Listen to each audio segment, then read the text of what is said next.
we talk about the off the field stuff. We talk about the arrest that happened. I think that was a juicy plum that everyone wanted to take a bite out of from this docuseries. How do you think they did in terms of depicting the off the field issues and the way Urban Meyer handled them with this docuseries? Yeah, this is where my issues start with this doc. They really didn't live up to expectations to the hype of this documentary because yes, this team was great. We know how competitive they were. Urban Meyer, just after seeing what happened with the Jaguars and Ohio State, and obviously going back to this era, we know how it ended. We wanted to see like the behind the scenes of this program. So yes, we saw that in the locker room, which was great. We had some awesome footage, and we focused on some of the major players in that program under Urban Meyer. Fantastic. But the parts where like the ESPN 30 for 30 part one, or the first part and the second part, or honestly the Johnny Manziel Untold that we just had, the juiciest parts are with the illegal actions or the sketchy stuff, the scandals, the controversy. This one didn't cover anything. It really didn't. There was a brief, Tebow briefly mentioned Aaron Hernandez punching someone. That's it. They didn't mention Cam Newton stealing laptops. They didn't mention any other Aaron Hernandez issues while at the University of Florida, which there were many. And again, I saw the director mention, oh, there's already been a bunch of stuff about Aaron Hernandez, and mainly it was about post-Florida. No, there is so much that he did at the University of Florida that is highly questionable and could have been covered in this doc. And Carlos Dunlap, NFL pro, 3 days before the SEC, huge DUI, fell asleep at the wheel. Didn't mention that whatsoever. That would have been juicy for the doc. And you had a bunch of other ones. And instead, you focus on the ones like the Chris Rainey story, which was great, not a scandal, just what happened. And then you focus on the Avery Atkins one, and that just makes Urban Meyer look like a hero, you know? It really, I won't say a puff piece because obviously we know what happens to Urban Meyer, but I just think it didn't live up to the expectations or anticipation levels whatsoever when it comes to the juicy parts of the stories we wanted to see off the field at all. And that's where I don't know. I think this one, if you're going to say which one's better, this or Johnny Manziel, I would say if you're a college football fan, you love this one versus Johnny Manziel. But if you're not a college football fan and you just want to see a good documentary, I think you'd rather see the Johnny Manziel one. I would say because of the 4 parts and all the football you get to see and the different moments from this dynasty in college football, this was, I think, more enjoyable for nostalgia's sake. Like Johnny football for that 2-year period, and then it just goes way downhill. Here, you're seeing what it takes to be a dominant force in college football and to be that dynasty that's in between USC and Alabama, right? And what I wanted to see more off the field stuff like like you talked about. That's what makes that documentary so good. 430 for 30. The details that you get, them going to clubs underage, bars underage, the VIP treatment that they get, the scandals that happen from the U. You know it happens, and it seemed like they shied away in this documentary. And I agree with you. I don't know if they kind of did paint Urban Meyer as a hero. I think they just tried to make him an empathetic figure where he is feeling for, right, his players. He's trying to do what's best for his players. And the only like pushback in the documentary is Paul Feinbaum, who's saying, yeah, he did like a minimal amount when it came to punishment for his players. And there's no one on the other end of the documentary saying like, these guys should not have been playing at the time. It's Urban Meyer trying to maintain this advantage he has with the roster that he basically is keeping on the field, right? Despite like these egregious actions that are happening off of it.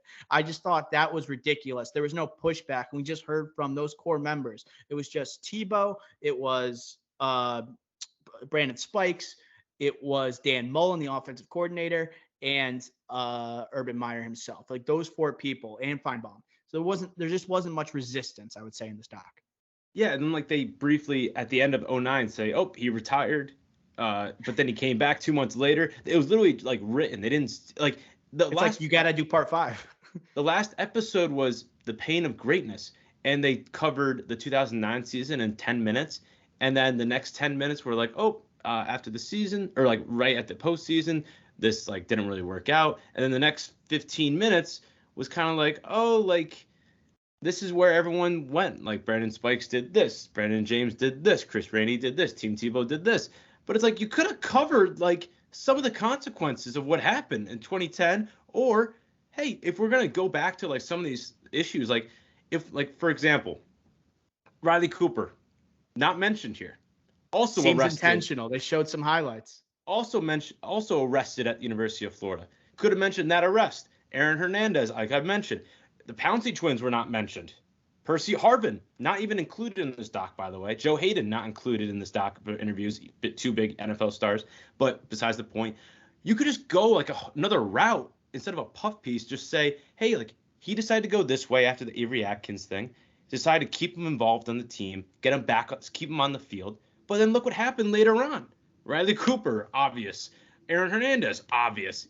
Some serious drawbacks to their lives down the road, and maybe huge character issues with a lot of these. And players. You could say like, oh, football about building men. These players, they rely on football, get away from broken families and homes, to have a home, you know, a family. And you could say like Urban Meyer, like, yeah, you have that puff piece side of it, but you could have flipped it 180 and been like, also, he also caused them future harm. I'm just saying you could have potential here, but it's just like to not even mention these. Like there was a crazy stat I looked up. There was like so many arrests for the University of Florida during his time, like I think over 100. Insane stat, and they only mentioned 2. That is absurd. Ricky, one of the arrests was James. I forgot what was the first name. Brandon. Yeah, James? Brandon James. For like he got caught with 0.8 grams of $20 worth of weed. Less. It's just crazy. It's just like insane.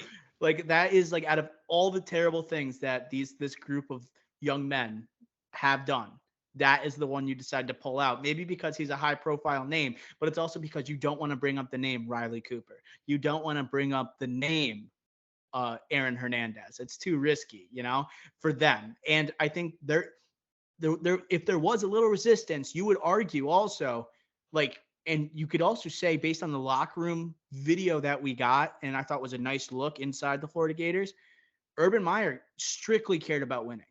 Like I would argue he did not care about these players. And that would be the other side. If this was a truly unbiased documentary, you would get that perspective. Exactly. And what I was like surprised at is the anger and the volatile nature of Urban Meyer in the locker room.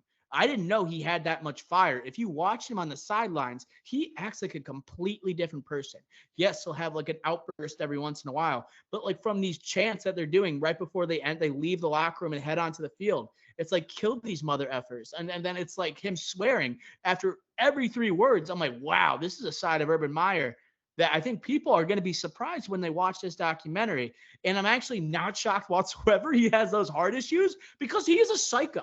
He is a psycho a little bit who was too obsessed with winning. It was biased by like the success that it had. Obviously, they get the footage from the University of Florida, so like they're gonna play along a little bit. But I thought you could have made it a little more argumentative that Urban Meyer's just not a good guy. Yeah, and I think the footage was unbelievable. Some of the best documentary footage for like a sports doc that we've had in a long time. Very good. But like over the 4 episodes, we got to admit it did get repetitive. Over the 4 seasons, it did get repetitive. And like how many times is it, we're going back to old school? We're going to the mats. We're going to crawling. We prevent them from crawling to the other side, or we're just gonna yell at each other. Okay, I did love everything because I'm a college football fan. I'm a sports fan. But you got to think about it from a documentary perspective from this director. I forget, Catherine something. It's like, oh, you can easily cover Urban Meyer. It's a huge story out of nowhere.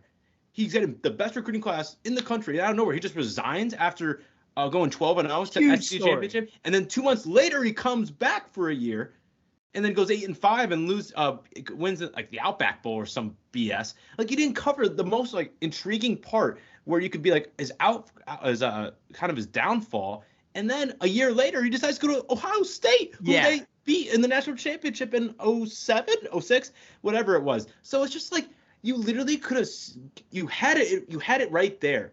It's just like that's why it feels like a puff piece, or like the University of Florida or Urban Meyer had the last say. It was ridiculous, and it was ended so abruptly for documentary that was 4 episodes long to end so abruptly and end on the most intriguing parts, especially what happened with the Jaguars most recently with Urban Meyer. So it's crazy it was crazy like how they Yeah. just abruptly ended this thing. They ended it abruptly, but they had to end it there because it is about the Swamp Kings. It is about the Florida Gators. It isn't the Urban Meyer documentary. It isn't the Tim Tebow documentary. It's not the Brandon Spikes documentary. It felt like the Urban Meyer documentary though a lot. I would say at the end of this, they didn't try and make Urban Meyer look bad, but he ended up looking bad at the end. You know, it's like they tried not to make it too much of a smear, and like not at all. Like there was no effort to make it a smear. But like when you read those epilogue like lines at the end where it's saying he went to Ohio State the next year after he resigns from Florida. And it's like, wow, this guy who's having health issues abandons his team and then he goes to Ohio State. And when I read that, it took me back to that time period.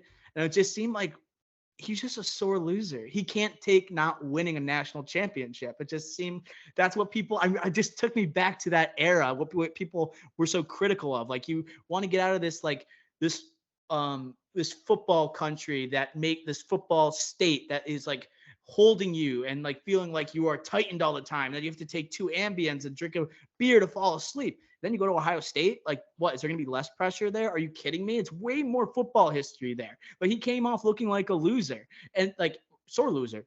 And then him going to like Jacksonville for the NFL, there's so much they could have done.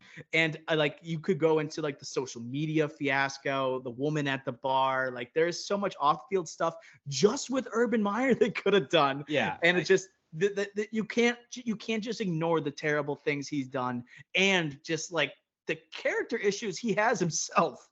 Yeah, I just think like not covering the stories, like all the arrests, and then especially because like you have Paul Feynman right there, you could use him as well as like a what do you call it, a neutral perspective, and be like, oh, he didn't punish his players. Look what happened, right? And look what happened to him.